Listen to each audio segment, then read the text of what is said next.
Sejam bem-vindos novamente à aula de estabilidade de taludes e continuaremos falando sobre caracterização de maciços rochosos. Boa aula!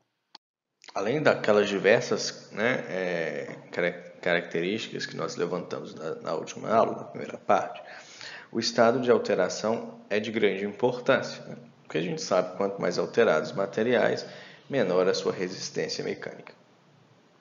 E aqui tem-se duas tabelas para caracterização quanto ao estado de alteração, né? Nessa primeira proposição, que são os graus de coerência. C1 a C4 de uma rocha coerente a uma rocha incoerente, né? De uma rocha que ela, como uma rocha incoerente, né? Que ela desagrega até com a pressão, sob pressão dos dedos, sendo uma rocha mais friável, e uma rocha coerente, que ela vai se quebrar com dificuldade ali ao ser percutida por martelo de geólogo, né? E ainda existem outra proposição, né, de W1 a W5, com denominações que vão de são, né, de um material que é são, até um material decomposto.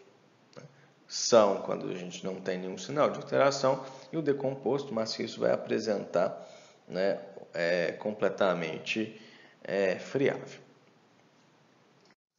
Nessa toada aí, a gente também tem que pensar na resistência das paredes das descontinuidades, né? Que justamente tem a ver com essa desintegração química e mecânica das paredes, ou seja, tem a ver com está relacionado ao grau de alteração, ao estado de alteração dessas paredes, né? E é bom lembrar que é muito importante no que diz respeito à resistência ao cisalhamento e também na deformabilidade. Quando a gente está deformabilidade, a gente vai trabalhar quando a gente está pensando em fratura sem preenchimento, né? E aqui é nossa tabelinha em que classifica de S1A, S5, de uma resistência muito elevada com resistências que ultrapassam 200 megapascal, até uma resistência muito baixa, com resistência, que não atinge 6 megapascal. E para que a gente consiga estimar essa resistência em campo, a gente pode utilizar o esclerômetro de Schmidt. O esclerômetro de Schmidt. E com os dados, com o número de rebotes, que é o resultado que o esclerômetro de Schmidt nos fornece, e com base, no número de rebotes, no ângulo, na orientação do martelo, quando a gente ensaiou essa rocha em campo, e também o peso volúmico do material que é amostrado, a gente consegue estimar a resistência à compressão uniaxial desses materiais, né? Mas e se, a gente não tiver um esclerômetro Schmidt? Como que a gente faz? E justamente a gente vai usar o nosso antigo e parceiro de longa data, que é o martelo de geólogo. Então, aqui a gente tem mais uma proposição, da IRSM e a BGE para classificação quanto à resistência, das descontinuidades, que vão de R0 a R6, de uma rocha que é extremamente fraca, que ela consegue ser marcada pela unha, e até uma rocha que é extremamente resistente, que são necessárias diversas batidas, com martelo de geólogo, para que elas sejam somente lascadas. Há uma rocha fraca, como exemplo de R2. Ela pode ser raspada com dificuldade pelo canivete. Já uma rocha R4, que é uma rocha resistente, ela vai requerer mais de um golpe de martelo para fraturar-se.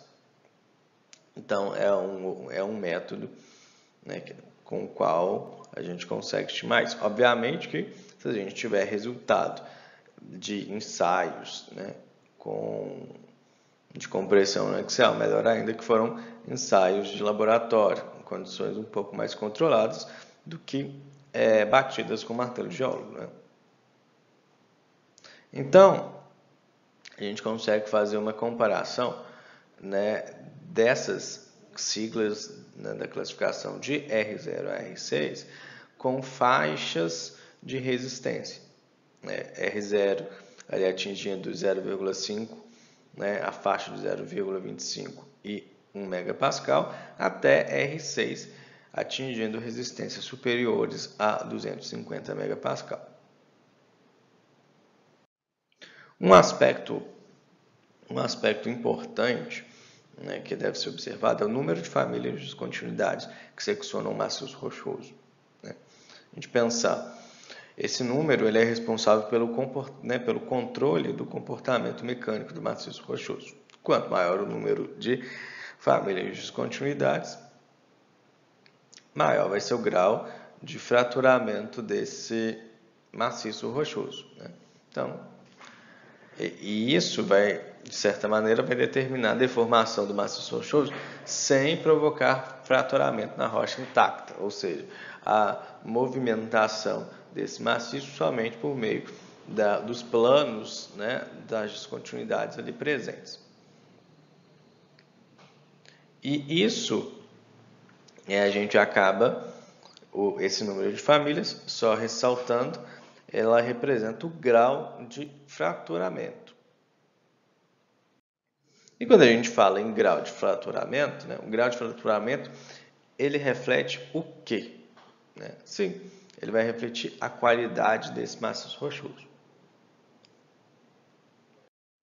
E essa qualidade do maciço rochoso vai ser expressa em termos de RQD, Rock Quality Designation, que é uma proposição de Deary em 64.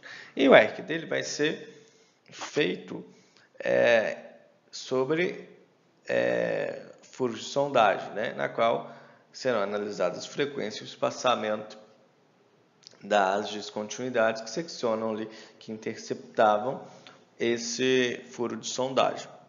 E de que forma vai funcionar isso? Bom, o RQD ele vai ser expresso em porcentagem e ele é resultado, né, da razão, ele representa a razão entre a somatória do comprimento dos blocos acima de 10 centímetros e o comprimento total do furo ou do trecho que está se analisando, né? Então, o somatório do comprimento dos blocos com mais de 10 centímetros, comprimento total do furo da manobra. Então, vamos fazer um exemplo aqui. Bom, basicamente, temos 2 metros de furo de sondagem e aqui os fragmentos que foram descritos. Então, um bloco de 38 centímetros, um de 17, vários de 0, né, um de 20 centímetros, um de 30.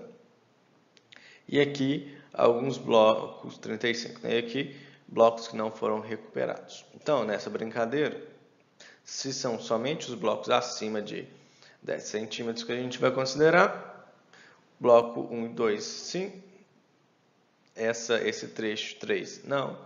Bloco, o bloco 4, sim. O bloco 5, sim. E o bloco 6, ali, o trecho 6 que não foi recuperado, não. Então, como vai ser calculado esse RQD? 38 mais 17 mais 20 mais 35 sobre 200. A gente tem 110 por 200. Então, a gente tem 0,55, que deve ser multiplicado por 100%, para que a gente tenha o resultado do RQD. Nesse caso, o RQD é igual a 55%. Porém, o RQD apresenta algumas limitações, né? Aqui nós temos 3 furos de sondagem, né, com sondagens, trechos com comprimento de 1 metro. 3 furos de sondagem. 4, perdão. 2 com RQD igual a 0% e 2 ali, um com RQD igual a 100% e um outro com RQD aproximadamente 100%. Que vai representar o grau de fraturamento aí. Mas o que eu quero levar em consideração aqui na realidade são os furos 2 e 3, né? Que percebam, um tem o RQD igual a 0%, o outro tem o RQD aproximadamente igual a 100%. E veja só, né? O grau de fraturamento deles é muito similar, né? Mas, entretanto, o que aconteceu? Foram somadas somente aquelas partes, né, em que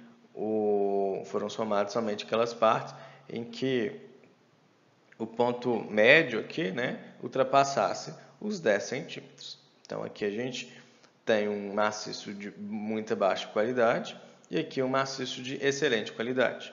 Então, aí estão as limitações em relação dessa delimitação, né, da definição dos 10%, por vezes tem-se resultados que são destoantes aqui. Resultados que são bastante destoantes nessa situação. Mas e se você não tiver, e se a gente não tem nenhum furo de sondagem? Como determinar o RQD? Aqui a gente tem um maciço rochoso com 3 famílias de descontinuidades, uma em vermelho tracejado, uma em preto contínuo e uma em azul contínuo, né? Bom, existem 2 proposições, que uma é de Palmstrong, que faz uma relação do RQD para um índice JV, e esse índice JV vai representar a somatória do inverso da frequência, do inverso do espaçamento, né? Então, o que a gente tem aqui?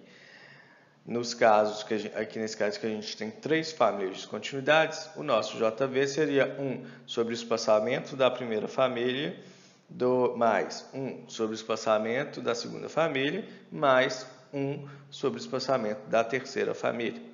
É importante lembrar, né, que para essa resolução, o espaçamento é utilizado espaçamento em metro, né? Calculado esse JV, a gente utiliza esta fórmula, então a gente consegue fazer uma correlação com os RQDs.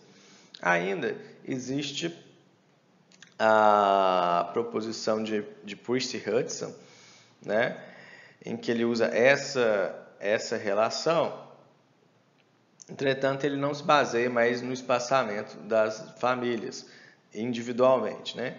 Ele se baseia na frequência linear. E para isso, para a gente determinar uma frequência linear, a gente também vai precisar de uma trena. E como que essa frequência linear vai ser estimada? A gente vai esticar a trena na face do talude, enfim, do maciço, esticar a trena e contar quantas descontinuidades, independente de qual família for, está cortando um metro de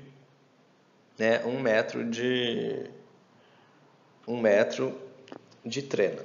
E é bom que a gente faça isso em algumas posições diferentes no maciço rochoso, para que a gente consiga fazer uma média, né? Para assim, então, mensurar o grau de fraturamento desse maciço rochoso. Agora pare. Ficamos por aqui com caracterização de maciço rochoso. Nosso próximo passo agora é classificá-los.